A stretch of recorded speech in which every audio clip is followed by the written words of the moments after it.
Assalamualaikum warahmatullahi wabarakatuh. Kami dari kelompok 4 akan membahas tentang perilaku kelompok. Sebelumnya, perkenalkan, nama saya Lucifina Berliana. Nama saya Siti Khairullah. Nama saya Triwidiarti. Nama saya Mustafa. Pengertian kelompok adalah sekumpulan manusia yang merupakan kesatuan dan memiliki identitas, di mana identitas tersebut dapat berupa adat, istiadat, dan sistem norma yang mengatur pola interaksi masyarakat manusia yang hidup di dalam masyarakat sendiri. Kelompok berbagi menjadi beberapa golongan, misalnya kelompok profesi, kelompok aliran, kelompok pemain, dan sebagainya. 2. Jenis kelompok berdasarkan dengan jumlah anggota, sifat atau hubungan antar anggota, serta juga tujuannya. Kelompok yang ada di dalam masyarakat tersebut dapat dibedakan antara kelompok primer. Kelompok primer ialah suatu kelompok yang jumlah anggotanya hanya sedikit. Meskipun tidak setiap kelompok yang anggotanya sedikit merupakan dari kelompok primer. Hubungan antar anggota tersebut bersifat personal, saling kenal dengan cara pribadi dan juga mendalam, yang diwarnai dengan kerjasama, sering sekali bertatap muka dalam jangka waktu lama, sehingga dapat membangun keterlibatan perasaan yang dalam. Contoh kelompok primer: 1. Keluarga, 2. Kelompok teman, 3. Kawan sepermainan. B. Kelompok sekunder. Kelompok sekunder merupakan suatu kelompok yang jumlah anggotanya itu banyak. Hubungan antar anggota tersebut juga bersifat impersonal, tidak saling kenal dengan secara pribadi, yang lebih diwarnai oleh adanya kompetisi dan jarang bertatap muka dalam jangka waktu lama, sehingga tidak dapat membangun hubungan yang emosional secara baik. Hubungan yang terdapat dalam kelompok ini lebih bersifat fungsional, artinya ialah orang bukan dilihat dari segi siapanya, melainkan ialah lebih dilihat dari segi apa kegunaannya bagi pencapaian suatu tujuan kelompok tersebut. Contoh kelompok sekunder: 1. Organisasi buruh, 2. Universitas, 3. Sekolah. 3. Alasan terbentuknya kelompok. Terbentuknya berbagai kelompok dalam kehidupan manusia merupakan wujud dari hakikat manusia atau sosialisasi. Manusia adalah makhluk sosial. Manusia berkelompok atau membentuk sebuah kelompok untuk hidup bersama dan berkumpul. Kelompok pada dasarnya dimulai dari berkumpulnya sejumlah orang.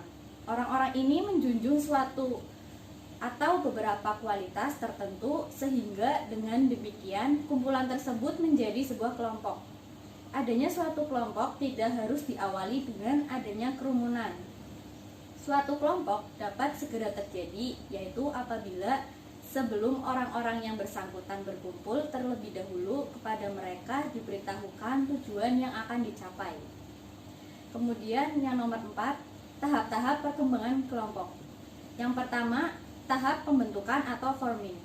Tahap ini merupakan tahap pertama dalam pembentukan kelompok kerja.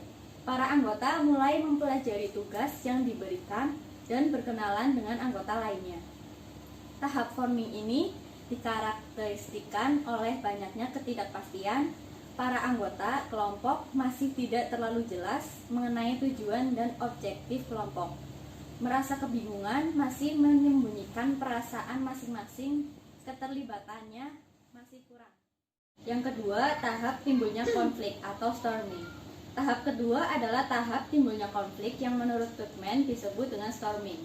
Para anggota mulai bekerja, tetapi mereka cenderung akan mempertahankan pendapat mereka sendiri, menolak batasan-batasan yang ditetapkan oleh kelompok terhadap individu mereka.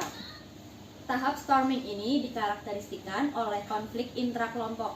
Beberapa tanda-tanda bahwa kelompok berada di tahap storming adalah timbulnya kemarahan, perasaan menyebalkan, ketidaknyamanan, terjadi adu pendapat atau.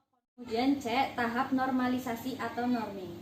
Tahap ketiga adalah tahap normalisasi atau norming, yaitu tahap terbentuk hubungan yang dekat antar anggota kelompok dan menetapkan aturan-aturan serta menemukan cara komunikasi yang tepat supaya dapat membantu mereka mencapai tujuan yang diinginkan. Tanda-tanda kelompok berada di tahap norming adalah adanya peninjauan ulang dan penjelasan mengenai objektif atau tujuan kelompok. timbulnya persahabatan dan kerjasama antar anggota atau kelompok, mulai dapat mendengar pendapat orang lain serta dapat mengidentifikasikan kekuatan dan kelemahan. Kemudian tahap yang keempat, yaitu tahap berkinerja atau performing, di mana semua anggota kelompok telah dapat bekerja dan berfungsi secara penuh.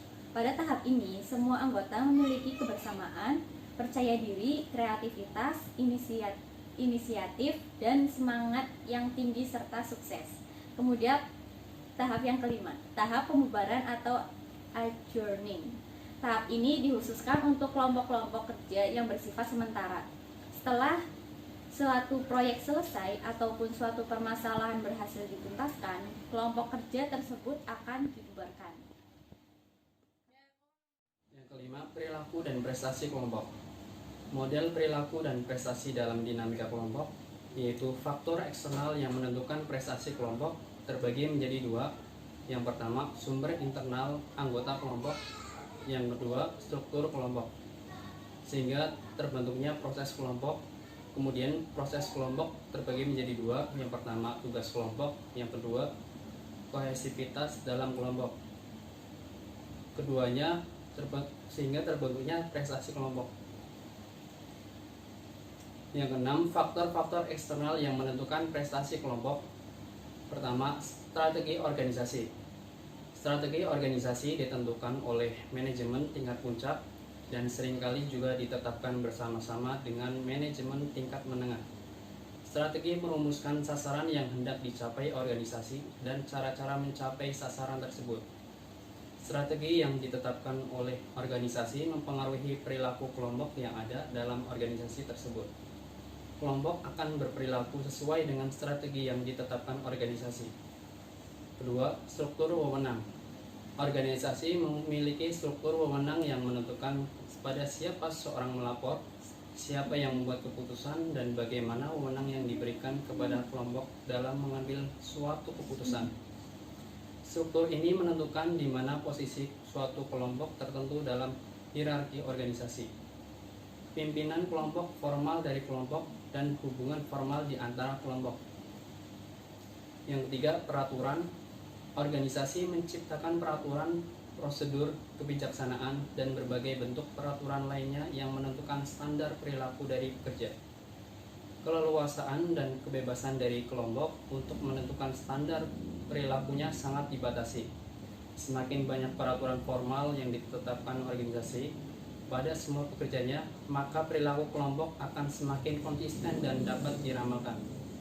Yang keempat, sumber-sumber organisasi. Organisasi ada yang skala usahanya besar dan ada pula yang kecil. Organisasi yang besar tentu sumber-sumber yang dimiliki juga besar.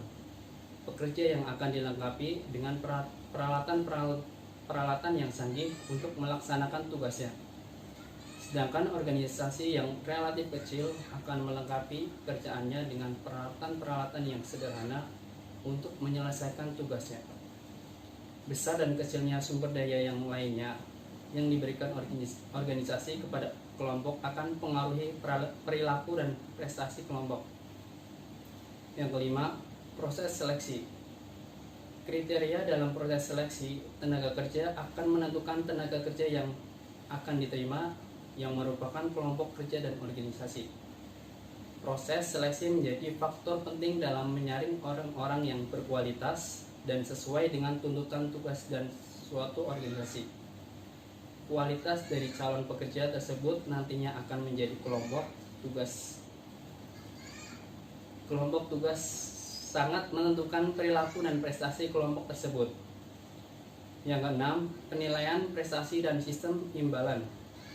Kelompok merupakan bagian dari sistem organisasi di mana perilaku kelompok akan dipengaruhi oleh bagaimana organisasi dalam menilai prestasi kelompok yang ada dalam organisasi dan bagaimana sistem imbalan yang diterapkan terhadap kelompok-kelompok yang ada dalam organisasi. Adanya sistem imbalan yang mengaitkannya dengan prestasi dari kelompok kerja akan mempengaruhi perilaku kelompok tersebut. Selanjutnya, budaya organisasi. Organisasi pada umumnya memiliki kebiasaan-kebiasaan yang tidak tertulis yang menentukan perilaku yang boleh dan tidak boleh dilakukan para pekerja. Sementara organisasi tersebut memiliki subkultur yang berlaku pada kelompok tertentu yang merupakan pelengkap atau modifikasi standar perilaku yang boleh atau tidak boleh dilakukan. Kultur organisasi dan subkultur tersebut akan menentukan perilaku kelompok dalam organisasi tersebut. Selanjutnya, faktor lingkungan fisik. Faktor lingkungan fisik juga berpengaruh terhadap perilaku dan prestasi kelompok. Ruangan yang tertata dengan baik, misalnya tempat duduk, melingkar dan memudahkan komunikasi antar anggota kelompok. Demikian juga kenyamanan dari suhu dan udara dalam ruangan akan menyebabkan daya tahan dari anggota kelompok dalam melaksanakan tugasnya. 7. Sumber-sumber intent anggota kelompok. Yang pertama, kemampuan. Prestasi kelompok mempunyai kemampuan fisik dan kemampuan intelektual yang relevan dengan tugas dari anggota kelompok.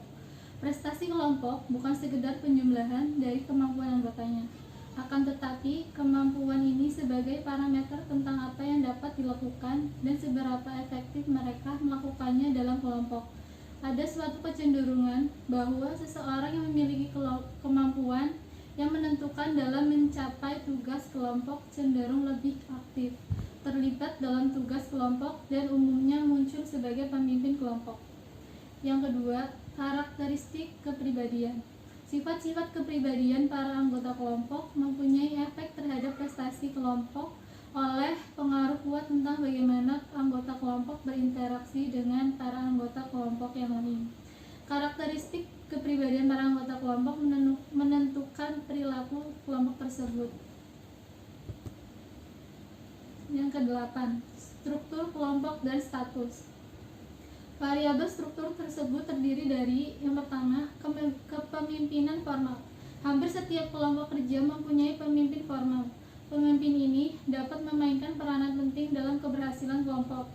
Yang kedua, peran merupakan seperangkat pola perilaku yang diharapkan dimiliki seseorang yang menduduki posisi tertentu dalam unit sosial tertentu.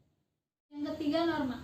Norma adalah standar perilaku yang dapat diterima yang digunakan bersama oleh para anggota kelompok. Norma memberitahu anggota apa yang seharusnya dan apa yang tidak seharusnya dilakukan pada situasi dan kondisi tertentu. Dari titik pandang individu, norma itu mengatakan apa yang diharapkan dari Anda dalam situasi tertentu. Bila disepakati dan diterima oleh kelompok, norma bertindak sebagai alat untuk mempengaruhi perilaku anggota kelompok dengan pengawasan eksternal yang minimal. Kelas-kelas norma umum dibagi menjadi dua, yaitu yang pertama, norma kinerja. Norma ini luar biasa ampuh dan mempengaruhi kinerja karyawan. Norma seperti ini mampu memodifikasi secara bermakna prediksi kinerja yang semata-mata didasarkan pada kemampuan karyawan itu dan tingkat motivasi pribadinya. Yang kedua, norma penampilan. Mencakup pakaian yang pantas, kesetiaan kelompok kerja atau organisasi, kapan harus terlihat sibuk dan kapan boleh membuang